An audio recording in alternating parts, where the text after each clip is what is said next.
વાલિયા તાલુકાના સોળગામ નજીકથી પસાર થતી ટોકરી ખાડીમાં ઘોડાપૂરને પગલે 3 ફળિયામાં ફસાયેલ 150થી વધુ લોકોનું રેસ્ક્યુ ઓપરેશન હાથ ધરવામાં આવ્યું.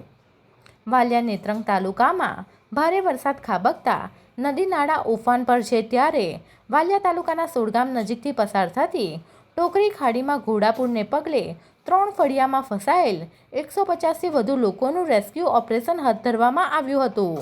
વાલિયા પોલીસ મથકના પીઆઈ આર.ડી. ચૌધરી સહિત સ્ટાફ અને સ્થાનિક લોકોએ રેસ્ક્યુ ઓપરેશન હાથ ધરી લોકોને ખભા ઉપર બેસાડી બહાર કાઢ્યા હતા, જ્યારે લુણા ગામ પાસે કીમ નદીના પાણી ખેતરો અને મુખ્ય માર્ગ ઉપર ફરી વળતા હાલાકી પડી રહી છે.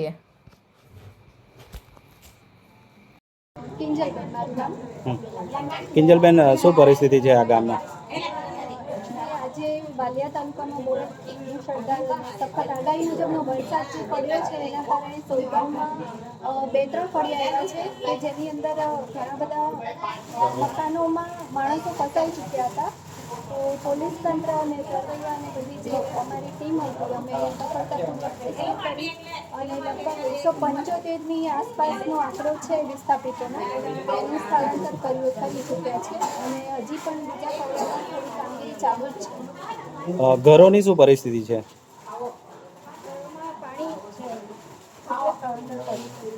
ઘરોમાં પાણી બહુ આવી ગયું છે, એના લીધે પછી આખી રાત ત્યાં રાખી. અને તંત્ર દ્વારા શું વ્યવસ્થા છે સ્થળાંતર કરેલું લોકોનું?